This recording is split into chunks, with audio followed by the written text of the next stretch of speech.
Hello Cinnamon Bun! It's time for another Plot With Me video.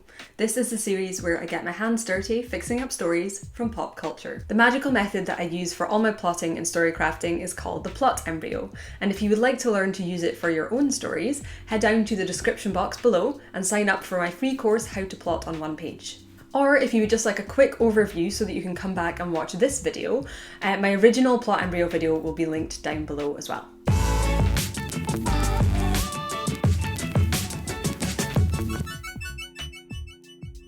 When Brave came out in 2012, I was so excited. Not only was this going to be the first Pixar movie with a female protagonist, but it was going to be set in Scotland, which you may or may not have been able to tell is where I'm from and where I am right now. But when I went to see it, I came out of the cinema kind of disappointed. Sure, it had a lot going for it, and it was still so novel and nice to see this huge blockbuster animated movie set in Scotland, but something didn't work. And Pixar's track record back in 2012 was pretty uniformly brilliant. This was before the kind of hit and miss sequels started coming out, and so to me, Pixar equaled always an amazing movie. And Brave just wasn't. It looked great, the soundtrack was gorgeous, it had some good jokes, but it just didn't feel as satisfying as it could have. Why? Because the story structure was a total mess. And story structure happens to be my superpower, so I'm gonna sit down at my desk and try to... Hey, Rachel! Fix it. Are you gonna sort out the whole tapestry thing? Critical hit? Is that you guys? We made a few videos a while back talking about how frustrated we were with Brave, and we were just wondering if you're gonna be addressing this whole tapestry situation. Yeah, I remember. I loved those videos. Don't worry, the tapestry stuff annoyed me a lot too, so I'm definitely gonna fix that. Wait, what about the missing scene where Eleanor and Merida have an actual conversation and we find out why they're willing to change their views? Don't worry guys, that's plot point 5. I know, it's so important. Cool, it seems like you've got it all figured out. John, why are you all alone now? What happened to Adam and Austin? We were actually about to play a Smash Brothers tournament. They went to set that up, but we couldn't leave you hanging. Just wanted to offer some friendly advice, because stories are important, you know? Oh, okay. Anything else then? Nope. That sounds good. We believe in you. Knock 'em dead. Gotta go. Aw, thanks pal. Oh, Rachel. With all those plot holes, you can't make it worse. Let's dive in. Alrighty cakes friends, let's get started.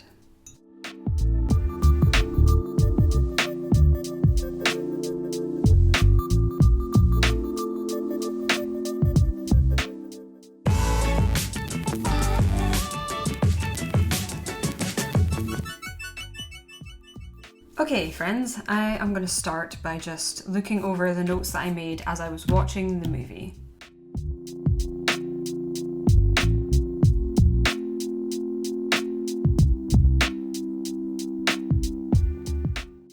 So now I've taken a look at that, I am going to go through this synopsis of the plot, which I got off IMDb, and I'm going to highlight everything which I think is an important plot point, because these tend to go through everything that happens, and not everything that happens is an important plot point that I'm going to want to keep.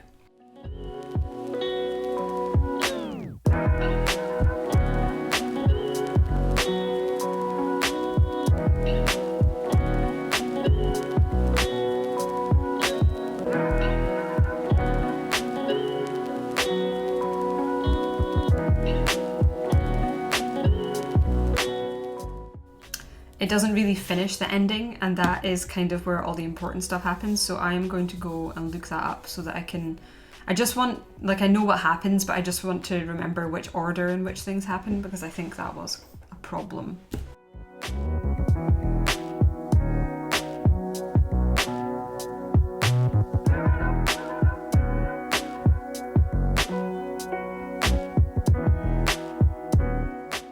This is my blank Plot Embryo template. This cyclical layout that I've got for the template is really important for completing any plot embryo. You cannot do it linearly like this because the way that everything relates to each other, the symmetry, all of that is really important and helps you to work things out. So that's why I have this template. Now, the first thing I'm going to do is always start in pencil. I am going to transfer all of the most important points and see what the plot embryo for the existing story as it is looks like.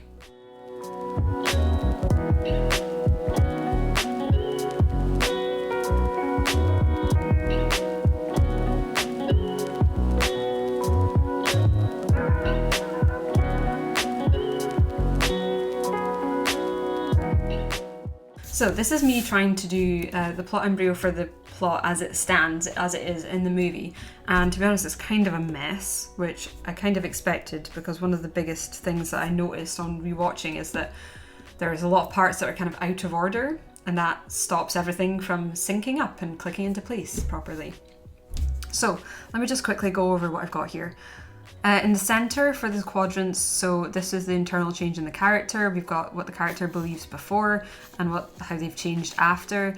And for that, I've just got a kind of placeholder. I've got Merida being selfish and then changing to selfless.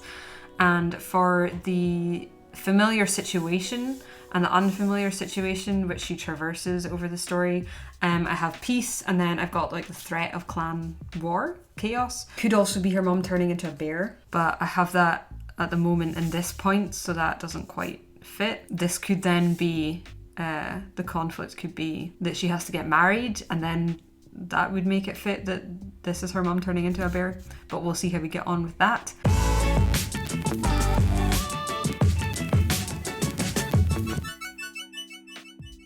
So just quickly, up at plot point 1, we've got Merida as a kid getting her bow, Fergus losing her leg, Fergus losing his leg to Mor'du, kind of establishing this family nemesis in Mor'du, Merida wanting to be free to ride and shoot and live her life, and Eleanor wanting her to be a proper princess.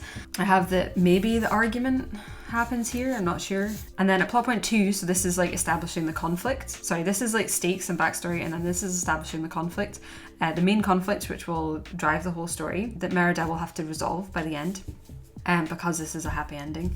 Everyone expects Merida to get married, and Eleanor won't let her refuse. That would include the Highland Games and the challenge, fighting for her own hand. I am Merida, and I'll be shooting for my own hand. They have this big fight. Merida slashes the tapestry, and Eleanor burns Merida's bow. Merida heads off, finds the witch, gets a spell to try and fix it, and turns Eleanor into a bear. Her being a bear is my idea, I guess, for the main conflict of this. Her being a bear forces them to sneak out of the castle to avoid King Fergus and stuff, and head back to the witch's cottage.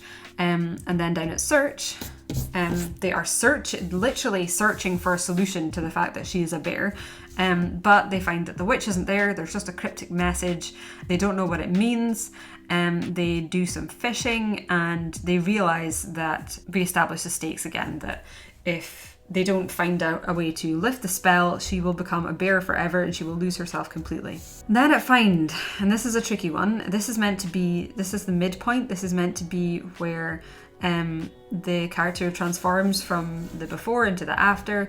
At this point, I have the Eleanor and Merida returning to the castle to find the clans on the verge of war. Merida doing her speech to the clans, and then Eleanor piping up, and them kind of resolving the fact that there's not going to be a marriage after all. Merida's not going to have to marry, and Merida and Eleanor kind of both demonstrating that they've changed their minds, even though Merida's doesn't seem to make a difference, because she says, oh, I've changed my mind, don't worry, I'll do it, and then she never has to end up doing it anyway. And then at Take, this one's tricky because so much happens in this, so I think it's a bit heavy here. Dad and the clans, obviously find Eleanor as a bear. They don't believe that it's Eleanor, they just think it's a bear, and so they run off to hunt her. Merida escapes and manages to get there to protect Eleanor from Fergus.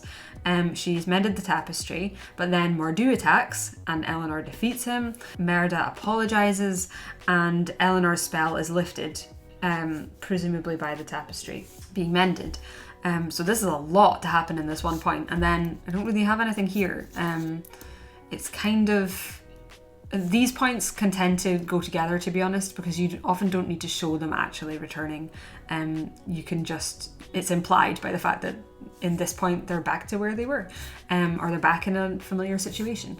At change, the final point, the resolution, we have the clans setting off back for their lands peacefully, merrily, everything's cool, and Merida and Eleanor now are off in the woods riding together, kind of enjoying each other's company, and it seems like they're kind of living the lifestyle that Merida always wanted, and there's not going to be any marriage, at least not for a while. So let me go over, I guess, my biggest problems with the way it stands, which are kind of in my notes here. So the biggest things that I'm going to want to fix.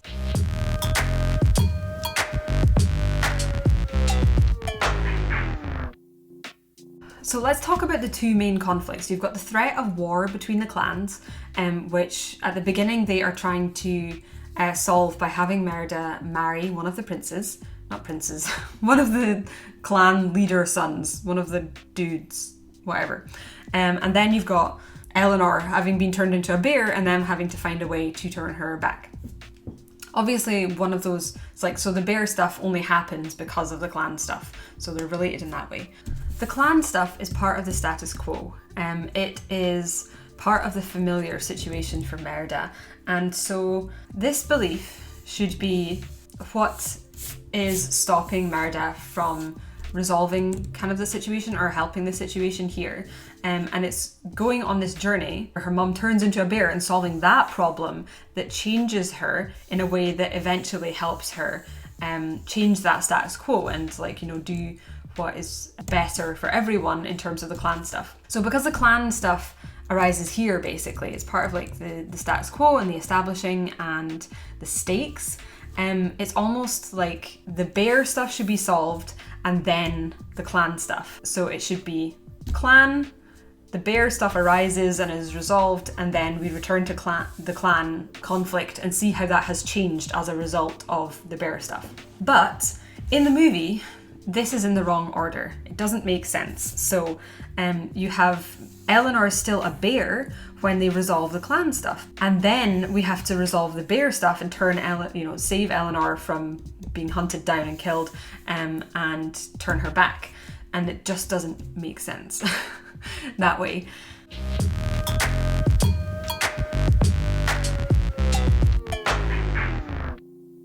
There is this kind of recurring motif about the legend that Eleanor tells Merida. Legends are lessons, they ring with truth.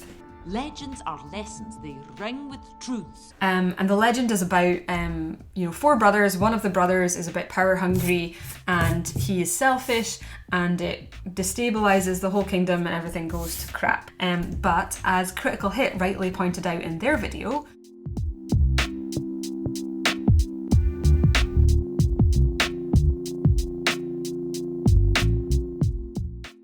his selfishness comes from being power hungry, whereas Merida just wants her personal independence and not to be forced into marriage. So those two desires, those two motives are too different for us to kind of see the parallels between them, because it's so obvious to us that Merida is in the right from the beginning. She deserves to not be forced into marriage if she doesn't want to, and Mordu is obviously so in the wrong because he's a villain. He's got a tragic story. He wants to control everything, and did he kill his brothers? I don't know. He's a bad dude is the point. And so the idea that the legend can ring with truth and can help Merida learn about her situation doesn't work because the legend isn't properly relevant. And the sad thing about that for me is that legends are lessons and they do ring with truth. And what they're talking about there is story.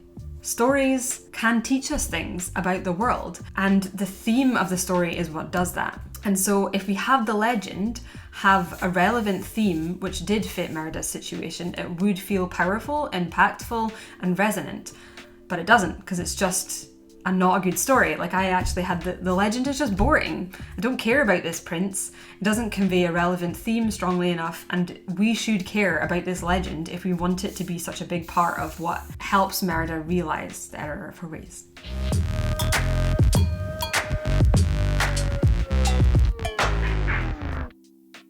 Another thing is that Merida's change, so the character that she is in the beginning and the character that she is in the end, is so confused, and to me it doesn't make a lot of sense. So she starts out obviously wanting her freedom, which we totally empathize with, and then she gets the spell from the bear.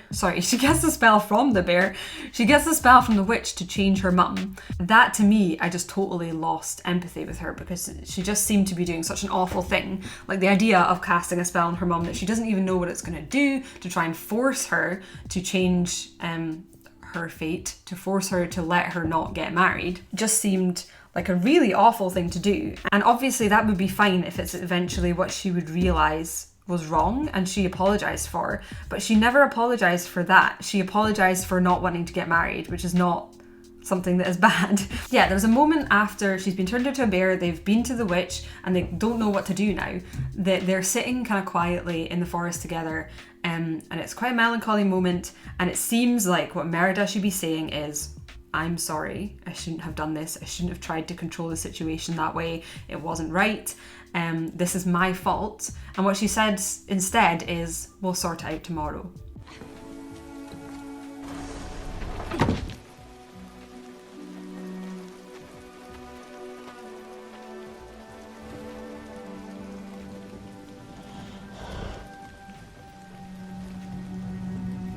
We'll sort it out tomorrow. Which is fine if she is not ready to apologise yet, but she never apologises for that. She never kind of learns that that was actually her mistake. Trying to change her mother was her mistake, not trying to not get married, because that is a motive we can totally relate to. The other thing is that we have Merida obviously giving her speech being like, I'll do it, guys. I'll get married. I understand now. It's for the good of everyone. But that change feels empty, because Eleanor then immediately counters her with, no, it's okay. I'll change. I'll change my view.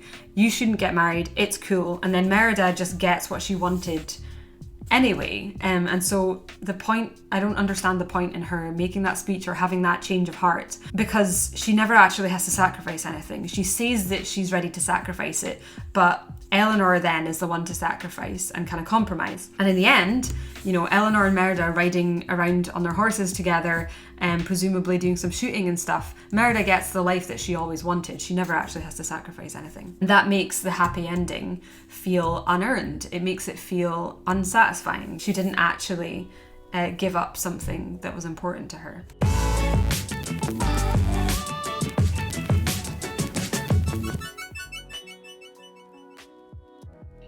Right then, let's get on to theme, because I genuinely find that starting in the middle and working my way out always gets me there faster. It helps everything click into place. I understand why I'm writing the story, and so that's where I'm going to start. I'm going to brainstorm this. If you are new to my channel or to brainstorming, you can check out my video where I break down my whole process of how I go about it and how to do it in the description box below, because I'm not going to go over that here, but it is the process that you will see me use all throughout this video.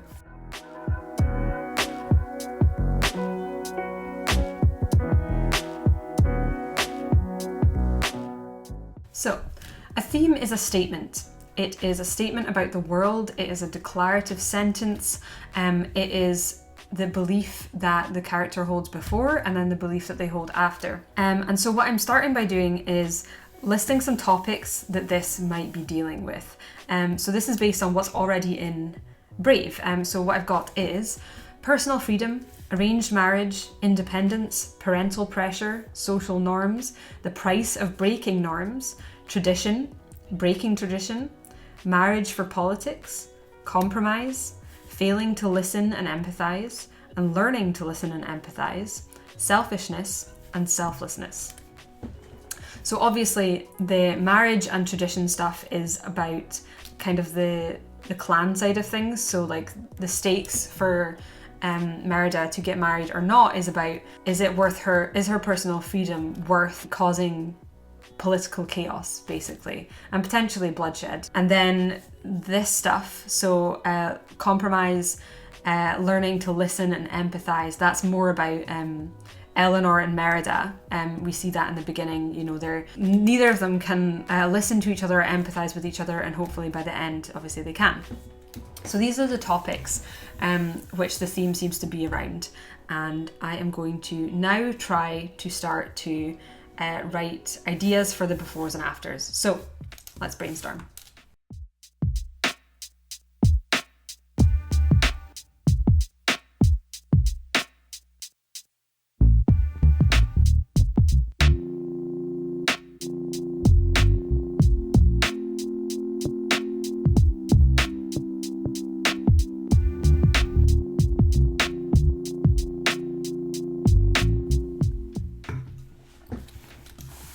Okay, I'm gonna pause here because I've hit on something kind of interesting.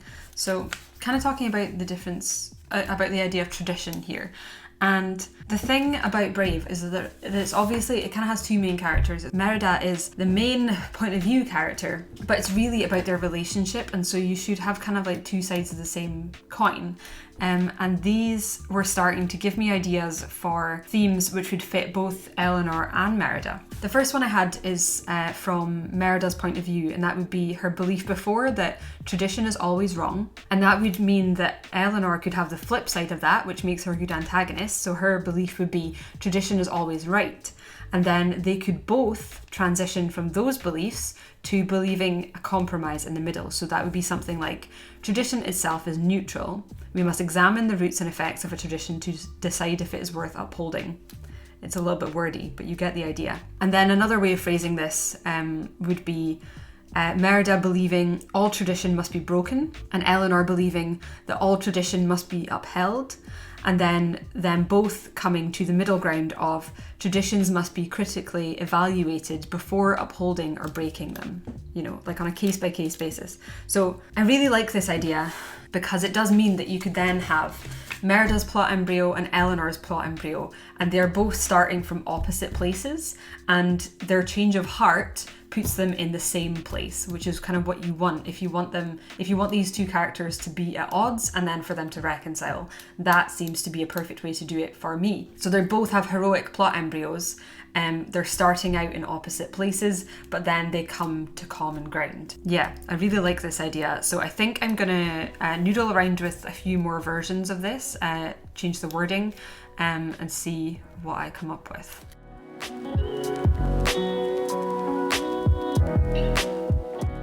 Yeah, I think this is a really good way of illustrating how the movie kind of gets it wrong as well, because let's see if I can do this in a diagram. So if you have Merida and then you've got Eleanor. So Merida, you've got, we need to break all the traditions, and then Eleanor, you've got, we need to uphold all the traditions. By the end of the movie, they flip. So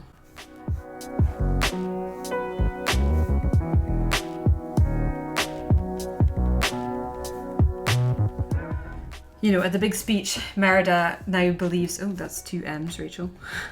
Merida now believes what Eleanor believed, that we should uphold the tradition and she should get married, and Eleanor now believes what Merida did believe, which is we should break the tradition and compromise. And that doesn't make sense because those are still conflicting positions. They don't actually come to common ground. They both just end up kind of regurgitating what the other one started out saying. And the problem with that is that this one doesn't matter because you can only have one, like you can't have her marry and both not get married. Those are two conflicting realities. So in the end, she doesn't get married. Yeah, so actually I'd be scoring out this. She doesn't get married after all. So Merida's one is the one that becomes a reality. And it's like this arrow didn't even matter because it's almost like it goes back, I guess.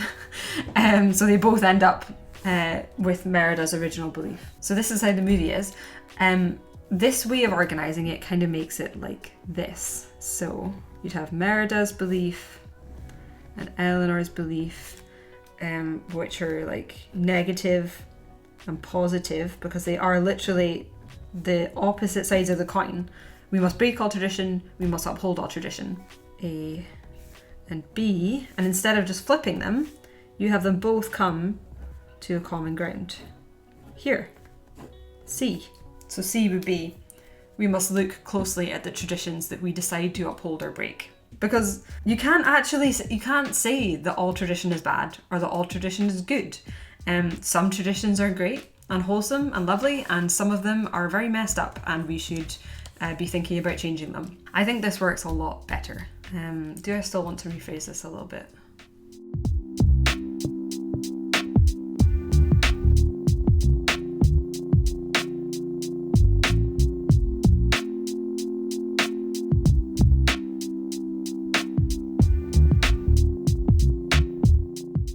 Okay, I could keep rephrasing this forever, but I think this is close enough, so I'm going to use that. So this is, some traditions are worth upholding and some deserve to be broken. We must understand them to learn the difference. Cool! I'm excited about this. This is good stuff.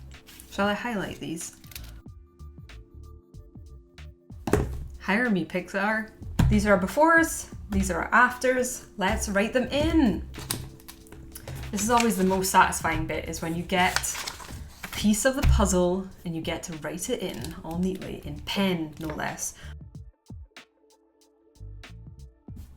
Am I gonna have room?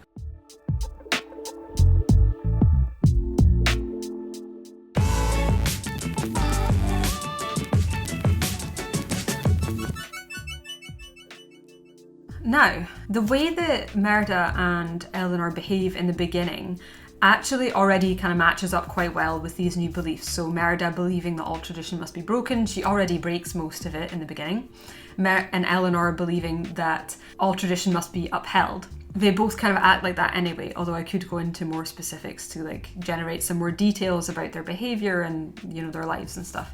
The main thing that we want to look at is, what is the point? Like, what changes their heart? What causes them to go from believing this to believing this, which is plot point 5. And like I said, I think I could pretty easily, hopefully, do Eleanor's plot embryo alongside this.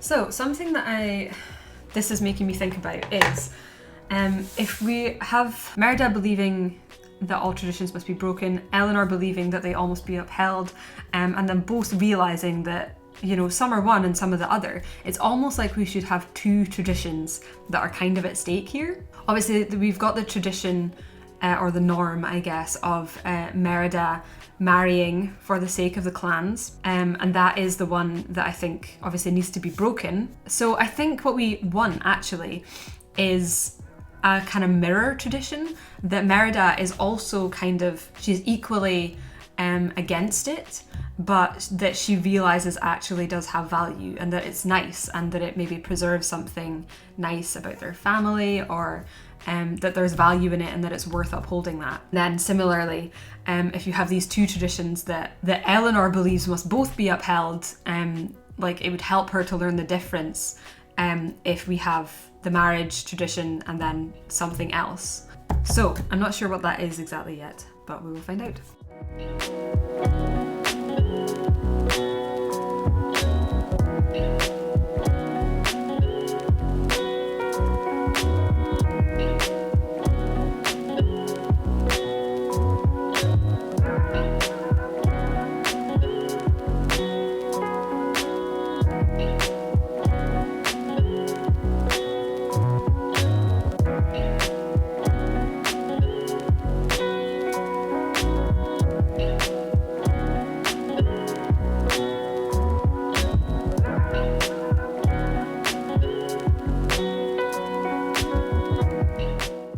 Yeah, okay, so where I was getting to with this brainstorming for plot point 5 was the idea of Merida breaking a tradition that is there for a reason, that is like, you know, worth upholding, and experiencing the negative consequences of that. And initially I was thinking kind of like, you know, positive traditions, like I guess ones that I see as positive, you know, things like birthdays and Christmas and Scottish New Year is called Hogmanay, and there are some traditions that go along with that, so I thought maybe that.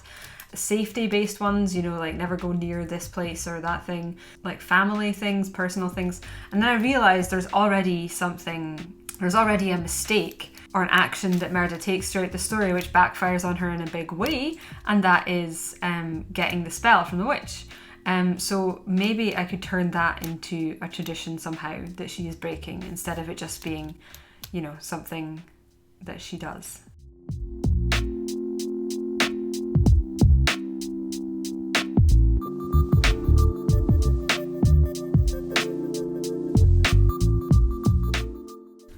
Yes, okay, so I really like the idea that it is Merida breaking a tradition that she doesn't understand, which results in the curse or the spell. It might be that there is a tradition which is protecting them from the spell or the curse or a witch or something like that, and she breaks it without understanding the tradition, and then it can be about her learning where the tradition came from, and investigating that and realising that she should have abided by it.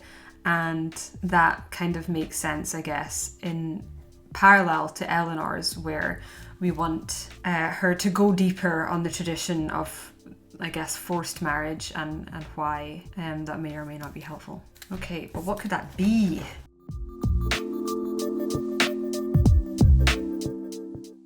So we're kind of getting into the realm of superstition here, which is not really in the direction that Brave goes, but is kind of interesting. And there is a lot of Scottish lore and superstition that we could draw on for this. So let me think about superstitions which are meant to kind of protect you from magical things. This is kind of funny as well because, yeah, so the first ones that I think of are ones that my mum and grandparents actually told me, and things that I've always been like, it's all crap though, right? But these do come from lore. I've actually got a book about Scottish superstition and lore, so I'm actually going to crack it out and see if there's anything in there. Yeah, of course I have this. So it's pre-Christian and pagan elements in British songs, rhymes and ballads. Let's have a look-see here. Auguries and foretellings, that might be interesting, because auguries are kind of like bad omens, aren't they? Love and marriage might be interesting. I did not plan to get into research for this, but it is kind of interesting. There's lots of good stuff about fairies. There's lots of things you are meant to and meant to not do in terms of like getting along with the fairies and not pissing them off so they steal your children and stuff like that.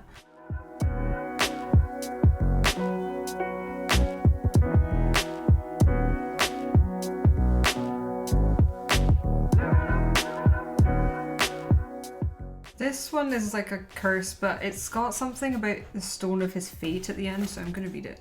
Okay, this one's interesting. It is basically a curse on people who close their gates against strangers, I guess. Till he open his gate to the stranger early or late and turn back the stone of his fate. And it's just basically, this bad thing be on you, blah, blah, blah, blah, blah, unless you open your gate. Presumably to help a stranger when they come by. So that one could be interesting.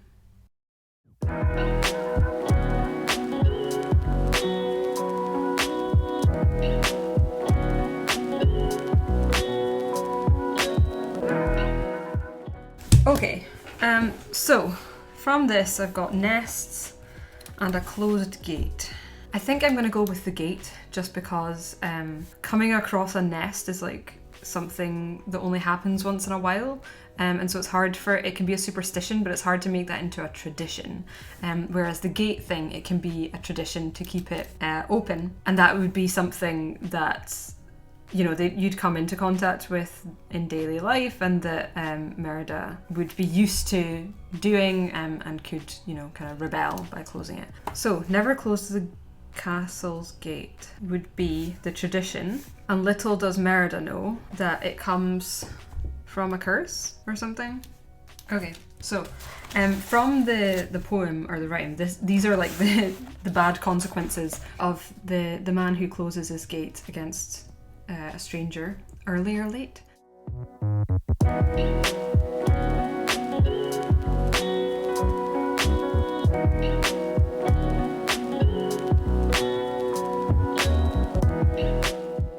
Okay, so I'm trying to think of a way to kind of fit this into the story. One thing I did think about is that if the castle's gate is always left open to be open to travellers and strangers, then We have travelers, kind of, I guess, or strangers, arriving in the form of the 3 clans. So maybe there's something there about it being Merida's job to make sure that the gate is open for when they arrive. But then if it's never to be closed, then it would surely already be open.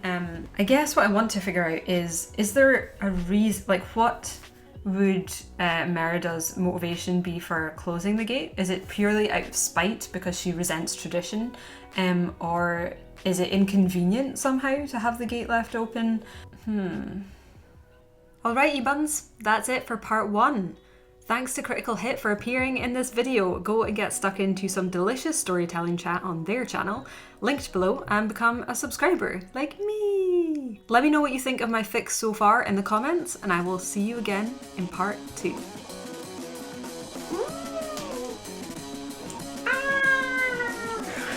Cool. This bit of hair. It sounds fake when I pronounce my T's though. This is the problem.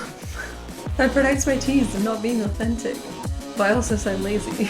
Just spill your coffee everywhere. Why not? Why not? Bits of hair. The bits of hair. Just use a living room blanket to mop it up. It'll be fine. God damn you. Oh, this is too much coffee for the blanket. Oh. Christ. Okay, fine. What a wanker.